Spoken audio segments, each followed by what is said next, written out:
ക്രൈസ്തവ സമൂഹത്തിൽ നിന്നും ധാരാളം രാഷ്ട്രീയ പ്രവർത്തകർ ഇന്നുണ്ട്. പഞ്ചായത്ത് മുതൽ പാർലമെന്റ് വരെ ഇതിൽ ദേവാലയ സംവിധാനങ്ങളുമായി ബന്ധമില്ലാത്ത ആദ്യം മുതൽ രാഷ്ട്രീയത്തിൽ പ്രവർത്തിച്ച് വളർന്നു വന്നവരുണ്ട്. അല്ലാതെ സഭയിലൂടെ വളർന്നു വന്നവരുമുണ്ട്.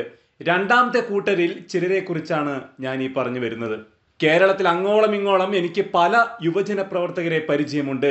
വാ തുറന്ന് സംസാരിക്കുവാൻ കഴിയാതിരുന്ന, രണ്ട് പേരുടെ മുന്നിൽ മുട്ടിടിക്കാതെ നിൽക്കുവാൻ സാധിക്കാതിരുന്ന പലരെയും ചെറുപ്പം മുതൽ കൂടെ കൊണ്ടു നടന്ന നിനക്ക് വലിയ സാധ്യതകൾ ഉണ്ട് എന്ന് പറഞ്ഞ് പഠിപ്പിച്ച വൈദികരും സഭാ ശുശ്രൂഷകരും അവരെ സംസാരിക്കുവാനും പ്രവർത്തിക്കുവാനും മികവുള്ളവരാക്കി മാറ്റി.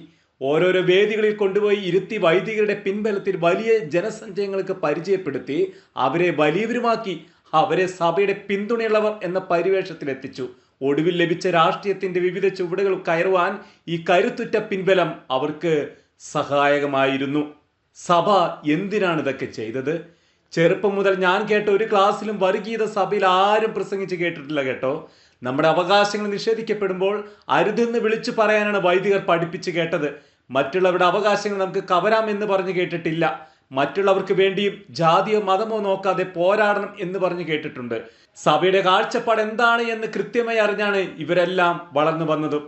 വിവിധ ജാതി മത സമൂഹങ്ങൾക്ക് രാഷ്ട്രീയത്തിൽ പ്രാതിനിധ്യം നൽകുന്നത് അവരുടെ വിഷയങ്ങൾ അവരുടെ പാർട്ടികളിൽ കൃത്യമായി അവതരിപ്പിക്കുക എന്ന ഉദ്ദേശം കൊണ്ട് തന്നെയാണ്. മുസ്ലിം സഹോദരങ്ങളിൽ നിന്നുള്ള രാഷ്ട്രീയ പ്രവർത്തകർ അവരുടെ കാര്യങ്ങൾ കൃത്യമായി ചടുലതയോടെ പാർട്ടിക്കുള്ളിൽ അവതരിപ്പിക്കുന്നത് കൊണ്ടാണ് അവരുടെ വിഷയങ്ങളിൽ അസാധാരണമായ വേഗം പാർട്ടികൾ കാട്ടുന്നതും. എന്നാൽ ക്രൈസ്തവ സമൂഹത്തിലെ നേതാക്കൾ സഭയുടെ കൈപിടിച്ച് ഉയരുന്നുവെന്നെങ്കിലും സ്ഥാനമാനങ്ങൾ ലഭിച്ചു കഴിയുമ്പോൾ അവരുടെ കടമ മറക്കുകയല്ലേ? മുനമ്പം പോലുള്ള വിഷയങ്ങളിൽ സമവായം വേണമെന്ന് ഒറ്റ സ്വരത്തിൽ കേരളത്തിൽ അങ്ങോളം ഇങ്ങോളം ഒറ്റ സ്വരത്തിൽ സ്വന്തം പാർട്ടിയിൽ പറയാൻ ക്രൈസ്തവ നേതാക്കൾ തയ്യാറായിരുന്നുവെങ്കിൽ കുറച്ചുകൂടി മിതത്വം, ആശ്വാസകരമായ നടപടികൾ ഉണ്ടാകുമായിരുന്നു എന്നാണ് എനിക്ക് തോന്നുന്നത്. എന്നാൽ അതുണ്ടായില്ല. ആവശ്യ നേരത്ത് സഭയുടെ ശബ്ദമാകാൻ ആളുണ്ടായില്ല. സോഷ്യൽ മീഡിയയിൽ അവർ കാട്ടിയ മൗനം എന്നെ അമ്പരപ്പിച്ചു. തീർച്ചയായും സഭാധികാരികളെയും അമ്പരപ്പിച്ചു എന്ന് തന്നെ കരുതണം. അതുകൊണ്ടാണ് കേരളത്തിൽ അങ്ങോളം ഇങ്ങോളം പുതിയൊരു തലമുറ ഉയർന്നു വരുന്നത്. അങ്ങനെ സഭയോട് കൂറുകാട്ടി സഭയ്ക്ക് വേണ്ടി ഉയർന്നു വരുന്ന സഭാധികാരികൾക്കൊപ്പം ആരുമില്ല എന്ന ചിന്ത പൊളിച്ചു കൊടുത്ത ഈ വലിയ സമൂഹത്തിന് ഒരു പ്രത്യേകതയുണ്ട്. അവർ ദൈവഭക്തരാണ് എന്നതാണ്. കൂടുതൽ പേരും മരിയ ഭക്തരും. സഭ പ്രതിസന്ധിയിൽ പെടുമ്പോൾ യഥാർത്ഥ മരിയ ഭക്തർ, കൂദാശയുടെ സ്നേഹിതർ, ഭജനത്തിന്റെ പ്രണേതാക്കൾ എഴുന്നേറ്റ് വരും.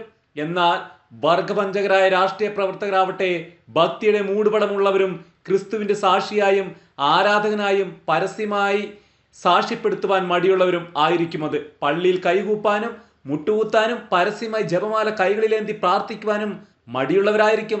ഈ സാക്ഷ്യമില്ലായ്മ അവരുടെ വഞ്ചനയുടെ അടിസ്ഥാനമാണ്.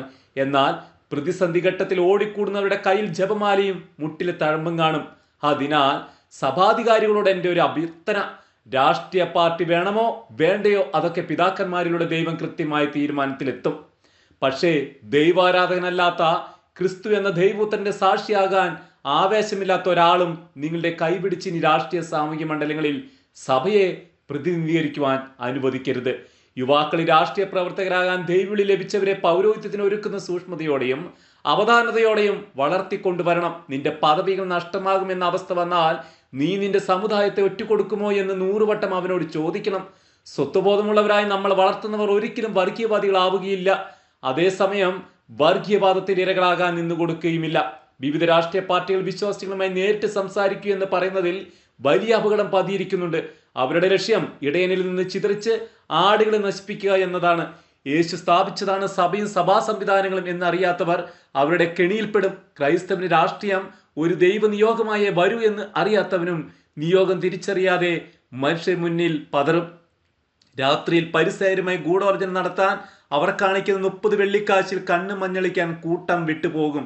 നമ്മളേറെ പ്രാർത്ഥിക്കേണ്ട, കരുതിയിരിക്കേണ്ട ഒരു വിഷയം ശ്രദ്ധയിൽപ്പെടുത്തുന്നു. ദൈവം നിങ്ങളോട് സംസാരിക്കട്ടെ.